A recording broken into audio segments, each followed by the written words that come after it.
Hoje, a nossa Casa da Prece nos permitiu falarmos sobre um tema muito importante, que é a reencarnação e a justiça divina. Sobre esse tema há muito o que falar. Na história humana, povos e religiões nos apresentaram ao longo do tempo até hoje explicações diversas e muitas vezes divergentes. O Espiritismo, como nos diz o Espírito da Verdade, que nos trouxe pelas vozes do céu, mas a ciência utilizada por Kardec, né, nos trouxe a verdadeira causa da reencarnação e como funciona a justiça divina, que está muito bem colocado ali na, na obra kardecista, na 10ª lei moral, que é a justiça, amor e misericórdia. Assim, então, nosso tema de hoje abrangerá esses dois princípios espíritas, a reencarnação e a justiça divina. O texto de apoio ao capítulo 3º da obra A Justiça Divina, psicografada por Chico Xavier e ditada pelo Espírito Emmanuel. E vamos ler, então, a mensagem que é a base da nossa reflexão. O título é Na Luz da Reencarnação. Nos diz Emmanuel, vejam que ele vai usar alternadamente duas palavras, ontem e hoje. Trazes hoje os órgãos doentes, obrigando-te aos aborrecimentos de incessante medicação.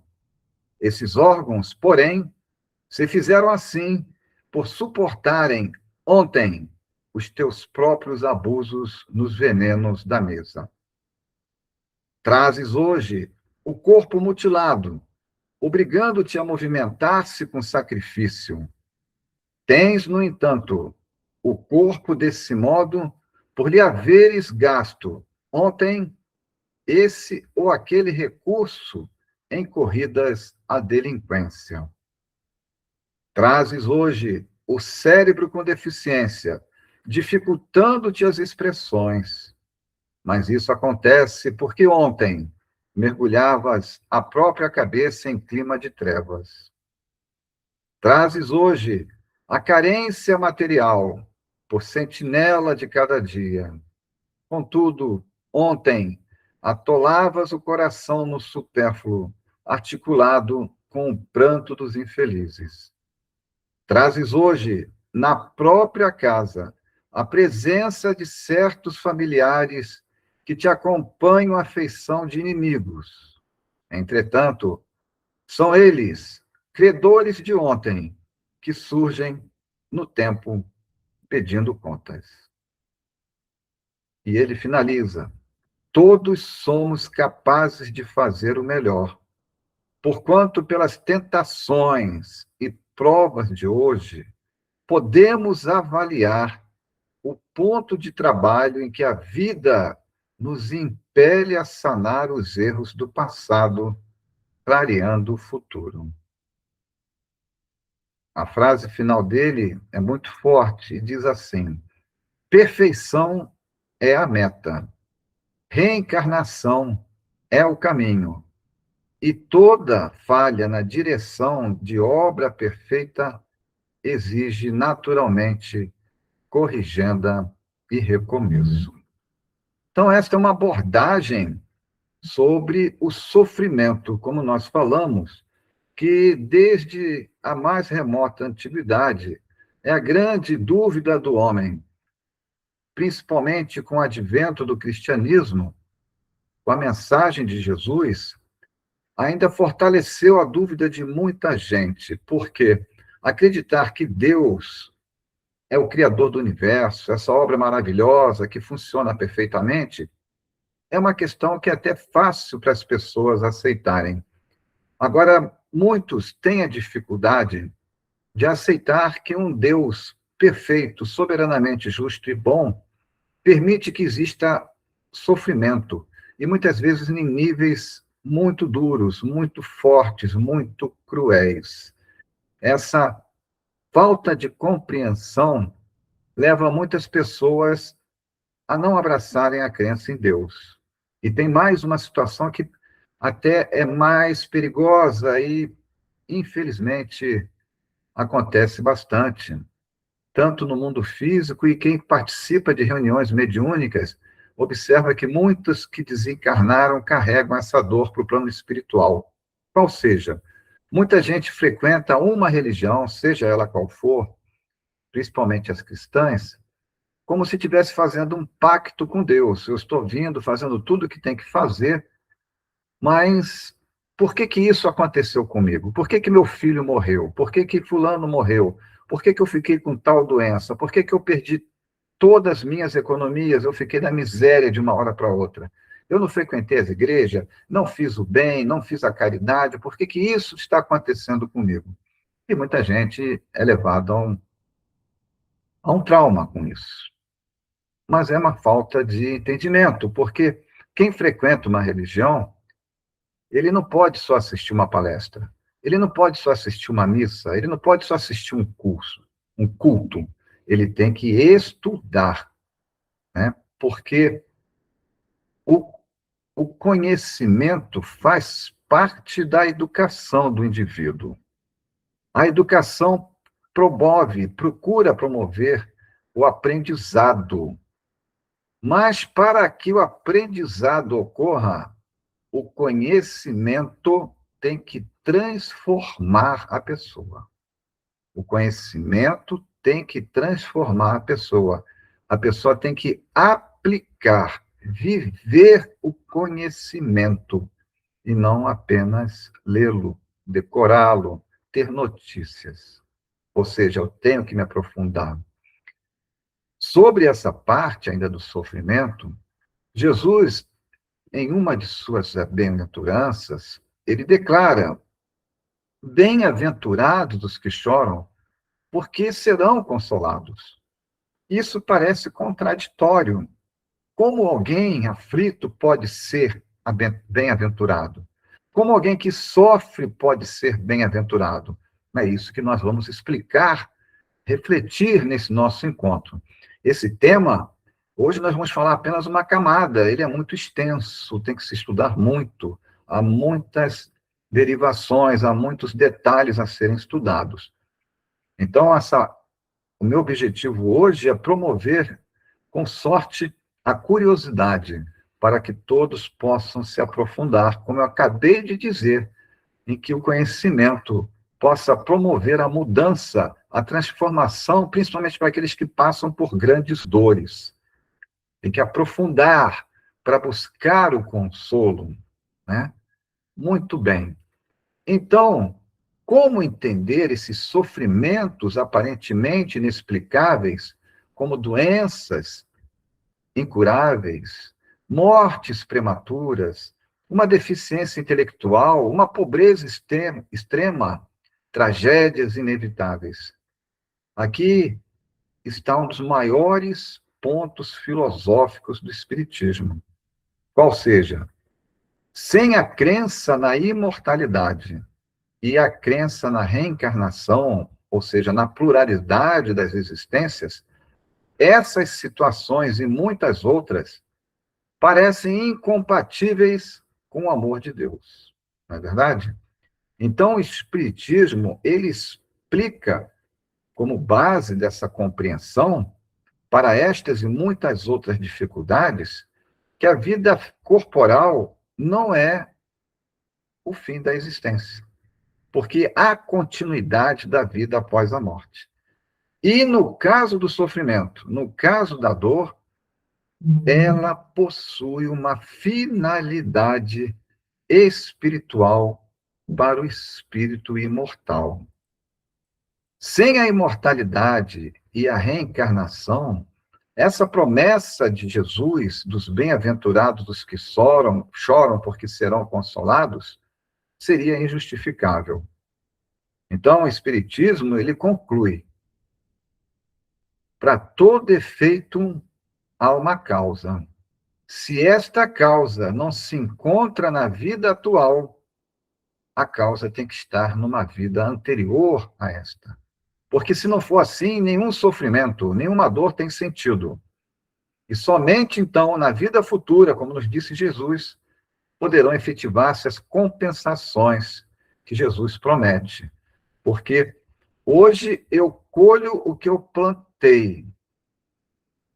E depois que eu resolver, diante do que estou passando, como nós vamos refletir aqui hoje, mudar a minha maneira de pensar, de agir, de sentir, aos poucos, porque esse é um processo educacional, e como nos dizia um filósofo antigo lá da Grécia, Aristóteles, a virtude é fruto do hábito, você tem que se acostumar a praticar, a viver novos conceitos, não é de uma hora para outra que você incorpora isso, que você passa a pensar diferente, que você passa a agir diferente, que você vai passar a sentir diferente.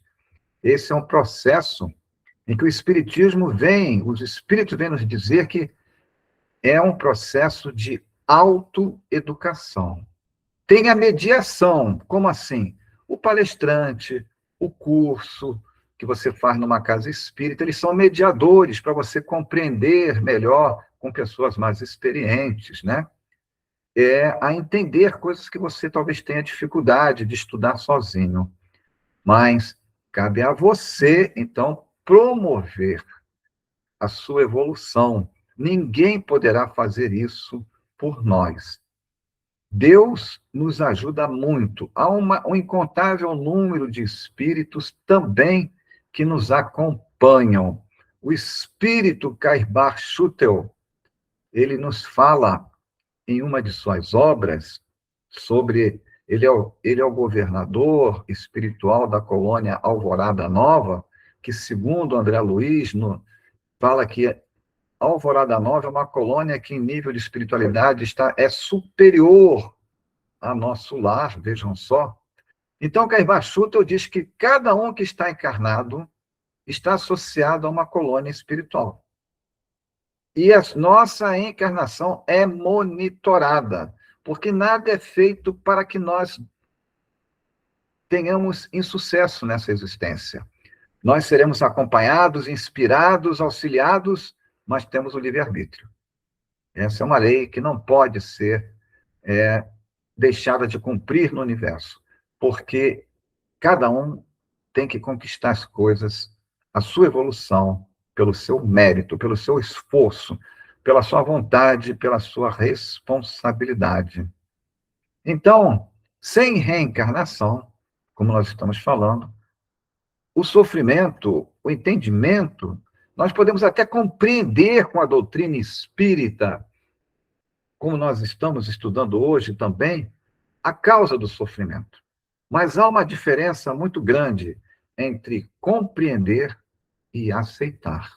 Tem muita gente que compreende, seja o que for, mas não aceita.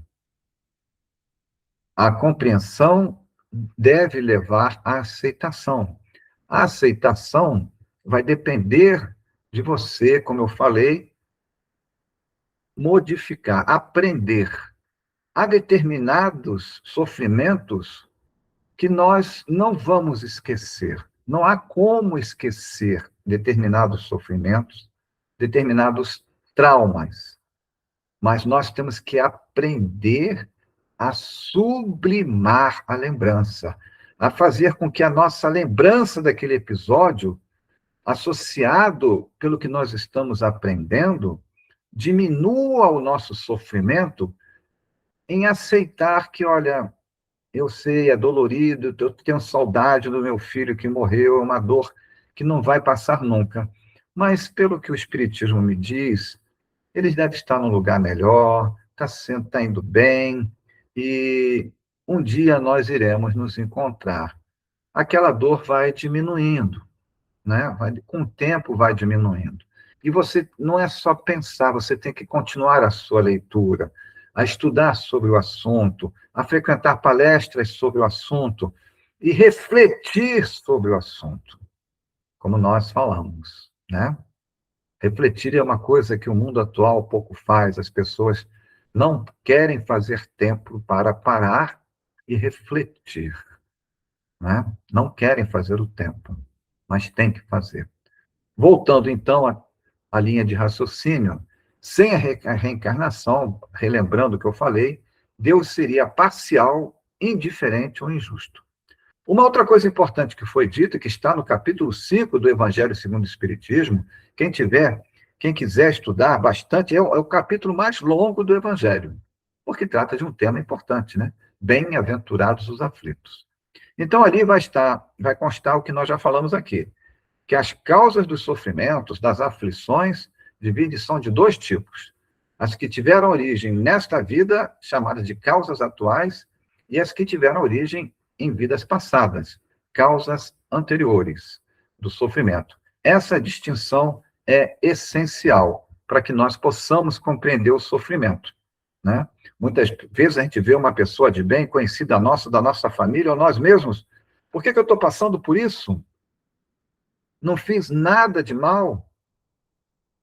É a nossa hora do testemunho, né? Quando nós temos mais consciência do que é bem e mal, certo e errado, que são conceitos que para o homem são relativos. Por isso que Kardec pergunta aos espíritos, está lá no Livro dos Espíritos,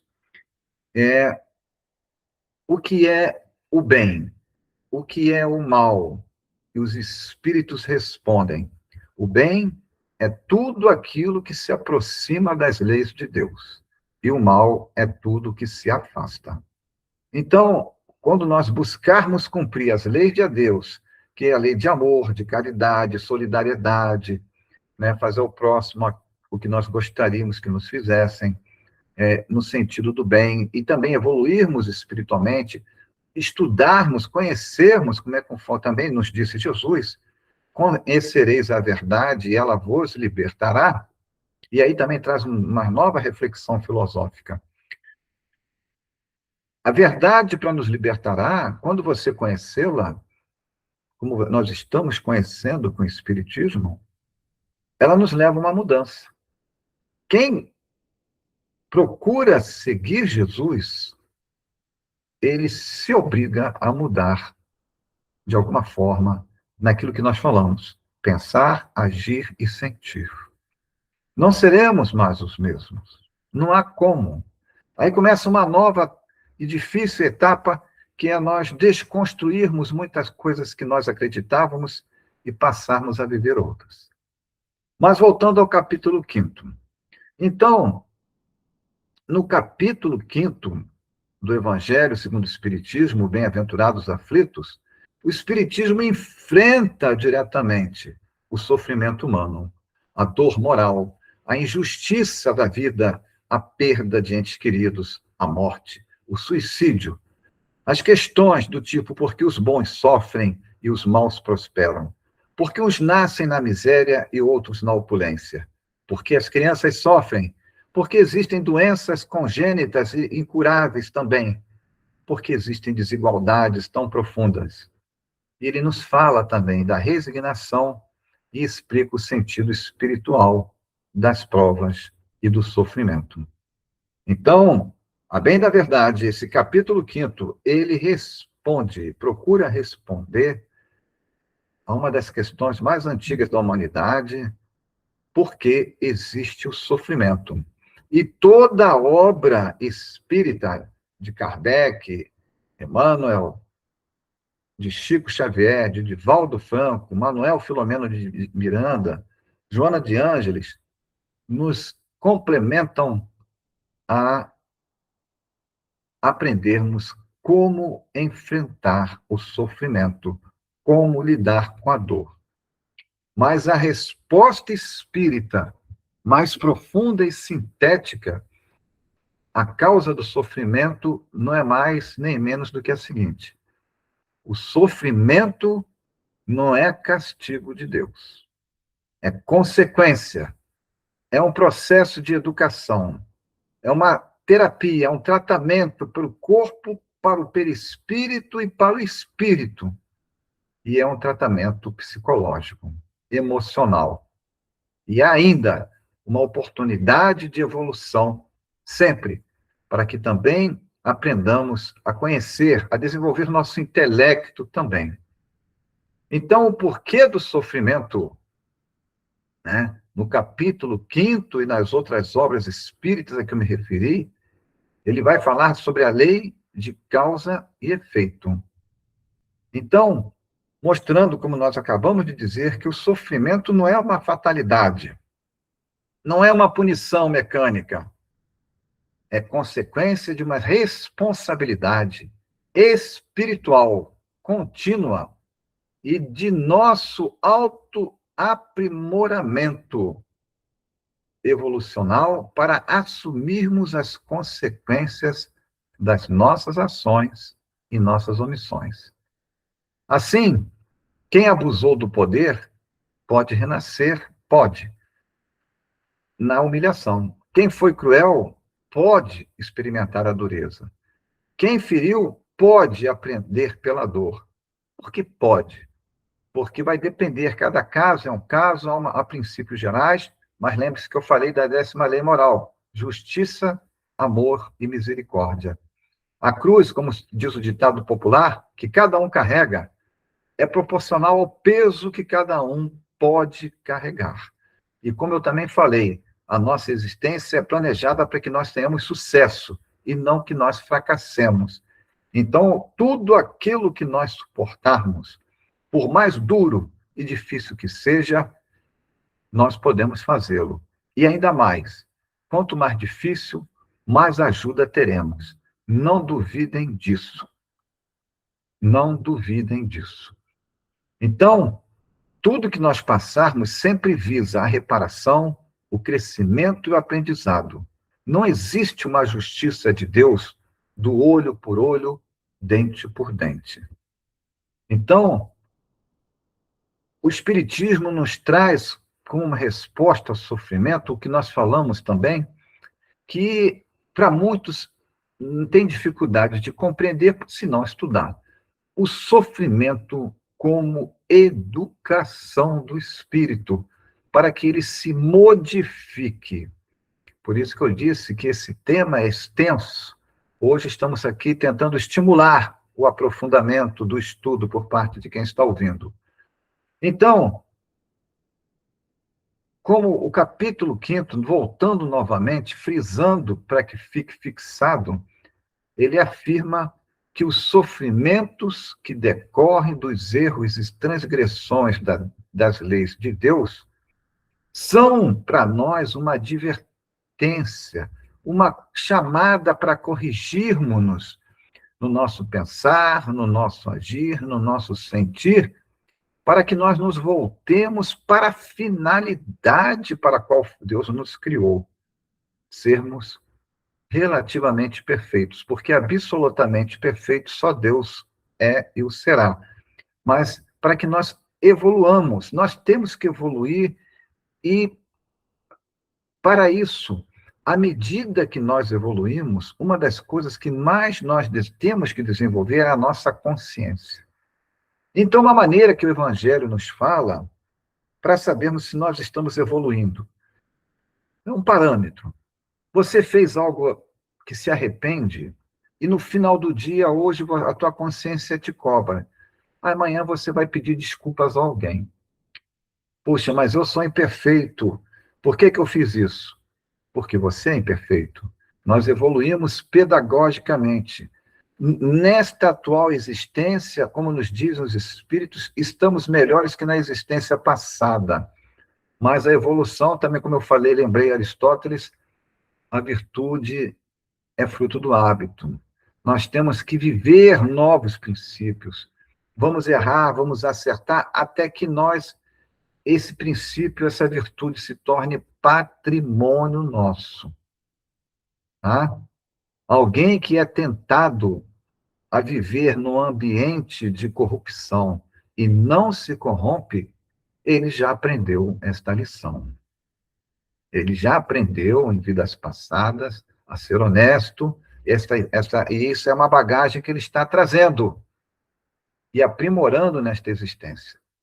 Então, o sofrimento como educação, como nós estamos abordando, ele nos ensina pelo Espiritismo que a dor não é uma vingança divina, como eu falei, não é olho por olho, dente por dente. A dor é um mecanismo educativo. Por quê? Porque o sofrimento desperta a consciência, corrige desvios, desenvolve a maturidade espiritual. Então, o valor espiritual do sofrimento, ele é importante também que frisarmos aqui que, apesar de toda essa visão educacional do sofrimento pelo Espiritismo, o Espiritismo ele não glorifica a dor pela dor. Ah, que você tem que sofrer para evoluir.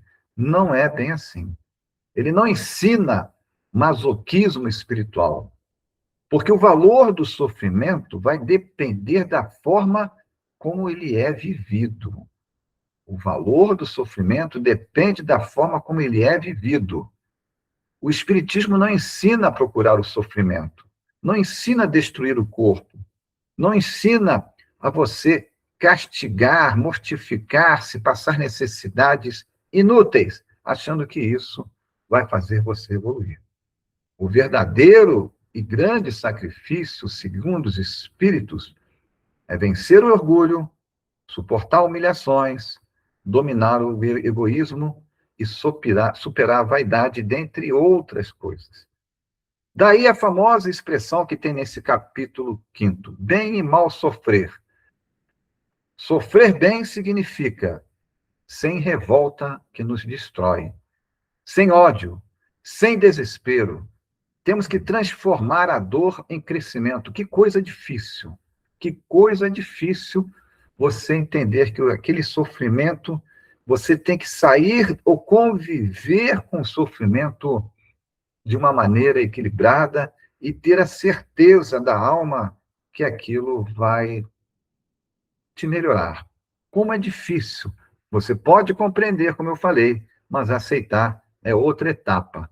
Por isso que o sofrimento não é automaticamente libertador, né? O Espiritismo ensina que sofrer não basta, que a dor não salva automaticamente, que toda aflição, né, nos purifica. Ele não ensina assim, porque poucos sofrem bem, como nos ensina o capítulo.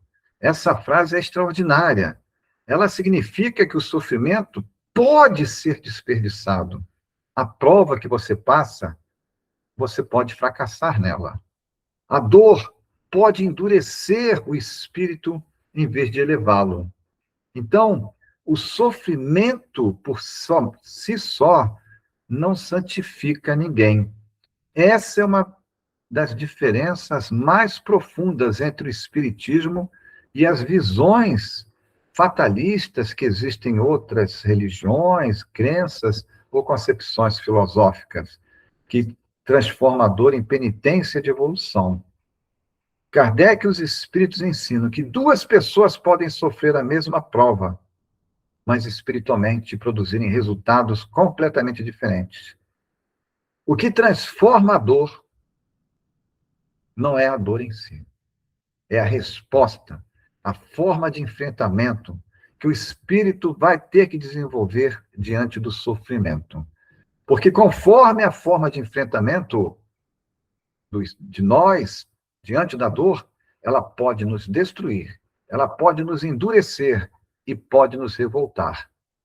Ou pode nos transformar, nos iluminar, despertar, purificar, aproximar o Espírito de Deus. Então vejam uma visão realista que o Espiritismo nos traz.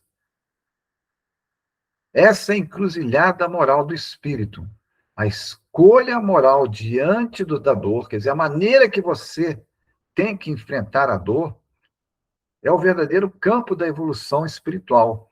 Existe um psicólogo famoso chamado Rollo May, conforme a maneira de falar o nome dele, que ele diz que a dor, para ser superada, tem que ser enfrentada. A dor, para ser superada, tem que ser enfrentada. Então, naquelas 3 abordagens passadas, que o sofrimento pode nos destruir, pode nos revoltar ou pode nos endurecer, para abordar rapidamente estas passagens. Quando o sofrimento destrói, é porque ele nos gera revolta permanente, alimenta ódio, endurece a nossa moral, a nossa crença no bem, cria uma vitimização na pessoa, fecha a alma para o amor. Nesse caso, a dor deixa de educar, transforma-se em amargura. A pessoa, então, passa a viver contra a vida, contra os outros, contra Deus, contra si mesma. O sofrimento, então, ele não liberta, ele cristaliza sombras interiores. No caso da revolta, ela agrava a prova. Se você tem que passar por aquilo e se revolta, acontece algo muito mais profundo. Se murmurarmos nas aflições, nos diz o capítulo, nova dívida contraímos. Mas isso não significa que sentir tristeza seja errado.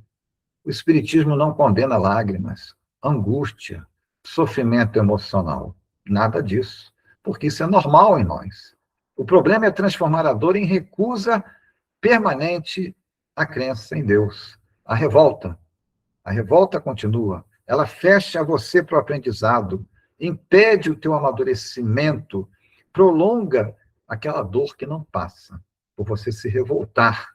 E cai no caso anterior, que você começa, a revolta te leva a te destruir. E aí vai para ainda mais esse outro aspecto do endurecimento. A pessoa, como nós falamos anteriormente, passa a viver contra a vida, contra os outros, contra Deus, contra si mesma, e o sofrimento torna ela uma pessoa mais cruel, mais cínica, mais egoísta, mais desconfiada, de uma maneira geral. Não é para todos, cada caso é um caso. Então, isso acontece quando o sofrimento não é trabalhado moralmente. Ele não produz reflexão, a pessoa não se permite refletir, apenas alimenta o ressentimento. Então, a pessoa muitas vezes pensa: o mundo é mau, ninguém presta, amar é inútil, Deus não existe. E assim o sofrimento passa a justificar o seu fechamento emocional e a indiferença para com os outros e para com a vida. No centro do capítulo 5º, Jesus está no centro. Jesus não prometeu ausência de dor, ele prometeu consolo. Ele prometeu sentido ao sofrimento. Ele prometeu transformação. Ele prometeu o reino futuro. Jesus, quando diz: vinde a mim todos vós que sofreis e estáis sobrecarregados, e eu vos aliviarei, ele não elimina automaticamente o sofrimento. Ele vai nos ensinar a enfrentá-lo. Então, bem e mal sofrer, outro ponto do capítulo muito importante. O que é sofrer bem? O que é sofrer mal? Então, bem sofrer não é passividade. Isso é muito importante. Não significa aceitar abusos, não buscar tratamento, não lutar contra a injustiça, tornar-se emocionalmente passivo. O próprio capítulo ensina que aliviar o sofrimento do próximo é dever moral. Porque essa é uma lei cósmica, a lei da solidariedade, que está embutida na lei do amor. Eu tenho que ser solidário. Tudo no universo funciona em conjunto. Os astros, as galáxias, a interdependência magnética, energética, tudo no universo não progride individualmente. Ao contrário, né? Vocês já repararam, eu li isso há pouco tempo num texto que eu achei muito interessante. Toda árvore frutífera, ela começa na semente até se transformar em árvore e começar a realizar o fim para a qual foi criada, não é? Dar frutos, certo? Porém, todo fruto que uma árvore frutífera dá, não a alimenta. Ela cria o fruto para outras, para os pássaros, para os animais, para os humanos. Então, a finalidade da existência da árvore frutífera é auxiliar, é prestar um serviço a outros. E assim é para nós. Nós fomos criados para evoluirmos, aprendendo a sermos solidários, a termos compaixão pelo sofrimento do outro, a ajudar o outro, né? E aí entra a grande arte do que é ajudar, como foi dito aqui, não é aceitar abusos sem discernimento, né? Eu, particularmente, eu não entendo bem, não aceito bem essa famosa frase. Eu prefiro ser feliz a ter razão. Isso, não, na minha concepção, não é uma frase, um entendimento adequado dessa frase, porque muitas vezes nós temos que impor limites. Nós estamos aqui para ajudar o mundo a evoluir, para ajudar a nossa evolução e também para ajudar o próximo. E ajudar o próximo, você veja o papel de pai e mãe, para pegar um exemplo, você tem que educar alguém. E educar também é colocar limites, não é? Então, o capítulo 5º, ele nos diz que aliviar o sofrimento do próximo é o nosso dever. É o caso da árvore frutífera que eu falei. Procurar remédios para suas dores, para os seus sofrimentos, é legítimo. Para quê? Eu estou passando por isso, eu tenho que passar, e não vou procurar ajuda nenhuma. Negativo. A ciência, a humanidade evolui para quê? Para que Deus nos coloca esses instrumentos para reduzir o nosso sofrimento? Então, evitar dores inúteis é correto. Eu tenho que evitar sempre, eu tenho que procurar sempre a cura, mas eu tenho que ter essa concepção de não me revoltar, de não me endurecer, porque eu vou conviver com isso, né? E principalmente quem é idoso sabe disso, como eu, que há problemas que você vai conseguir resolver e outros que você vai ter que conviver na sua saúde. Não tem jeito, faz parte, né? Então, nós temos que desenvolver essa concepção, essa consciência de que nós estamos num mundo de provas e expiações, passando para um mundo de regeneração. O sofrimento ainda é uma aula importante, um tema importante na nossa evolução. Então, a resignação espírita não é imobilidade, não é passividade. O bem sofrer, vou repetir, não é passividade, não é imobilidade, é lucidez espiritual. Todas as virtudes cristãs são virtudes ativas, ou seja, eu tenho que lutar sempre com humildade, com resignação, para o que é melhor, né? Então, esta visão espírita, que é elevada sobre o sofrimento, que não glorifica o sofrimento, que o nosso objetivo não é sofrer, é evoluir. Então, o sofrimento é um instrumento de aprendizado transitório. Ele traz uma consequência educativa. E assim temos que buscar esse entendimento. Ele é um mecanismo que nos corrige, que nos aperfeiçoa e que nos traz um choque, uma oportunidade de despertar. Nos mundos superiores, quanto mais evoluído é o espírito, menos dolorosos são os processos educativos, como nos ensina a doutrina espírita. Então, nesse processo educacional do sofrimento, a mesma dor pode produzir o oposto, como nós falamos. Ela pode despertar consequências, a consciência, melhor dizendo, pode romper nossas ilusões materiais. Quem vive apaixonado pelo poder, apaixonado pelo dinheiro, tudo é equilíbrio. Você ter dinheiro não é pecado, estar no poder não é errado, mas tem que saber utilizar para a finalidade para a qual você está lá. A dor pode despertar, trazendo a compaixão, nos ajudando a libertar do nosso egoísmo e aprendermos o amor verdadeiro e, como já falei, nos aproximarmos de Deus. Muitas pessoas, nós sabemos disso, todos nós sabemos, só despertam espiritualmente após certas perdas. Só desenvolve empatia após sofrer. só compreende os outros depois da própria queda.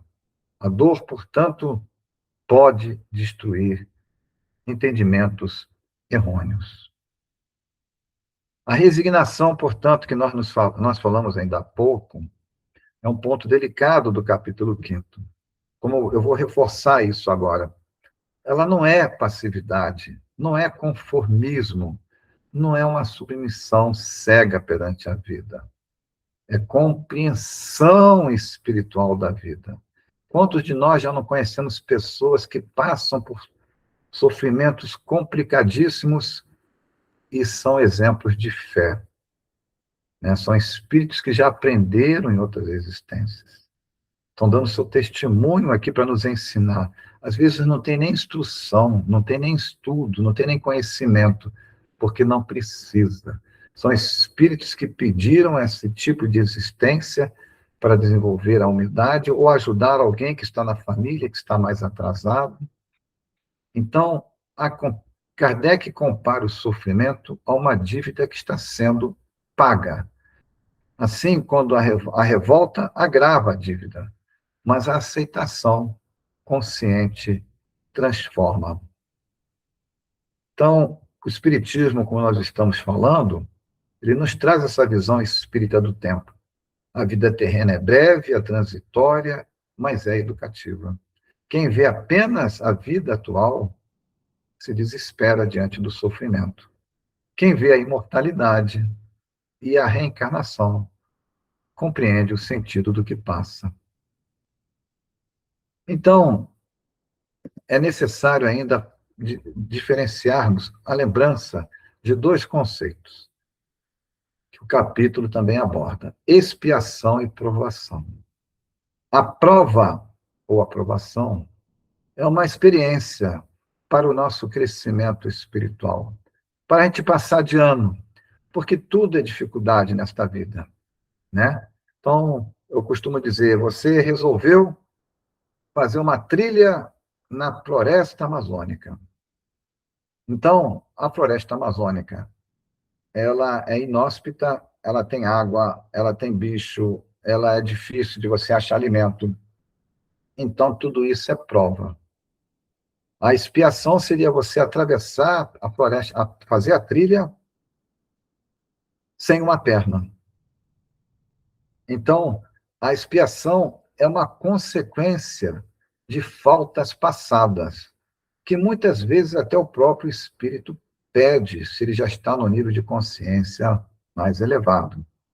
Então, nem todo sofrimento, vejam só, é punição. Tem um livro muito interessante chamado Deficiente Mental porque fui um. São vários casos. E um deles me chamou muita atenção porque fala de um jovem que foi atropelado quando andava de bicicleta e teve um problema muito sério. Foi parar no hospital e estava à beira da morte. Então, e se não morresse, ia ficar com problemas, com sequelas graves, né? Dificuldade de andar, etc. Ele não era um espírito comum, ele era um espírito já um pouco elevado. Então, houve uma reunião de espíritos, isso é o livro que relata, ligados a ele, os protetores dele, e conversaram com ele no plano espiritual, enquanto o corpo estava lá na UTI, em desdobramento. E falaram para ele, olha, nós analisamos o teu caso, levamos aos nossos irmãos superiores, e você terá que desencarnar, porque você não precisa passar por essa situação de sofrimento. Você não tem que passar por isso. E vejam só qual é a resposta desse espírito. Mas eu quero passar, porque eu vim nessa família para ajudar aqueles que seriam meus pais e são meus pais a evoluírem espiritualmente, no seu lado religioso. E eu vou passar por isso, eu ainda não terminei minha tarefa e quero passar por essas dificuldades para poder ajudá-los. Vejam só. Então, nem todo sofrimento é punição. Então, muitos espíritos elevados, como eu citei nesse exemplo, escolhem provas difíceis para acelerar a evolução, desenvolver virtudes e auxiliar outras pessoas ou até entes queridos. Concluindo, então, a nossa conversa. A dor não transforma automaticamente ninguém. O que transforma é o que cada espírito faz para enfrentar a dor. Essa é a síntese de tudo. Além de falarmos que todo sofrimento é consequência, tem uma causa no passado, como nós falamos, numa causa atual ou numa causa de vidas anteriores.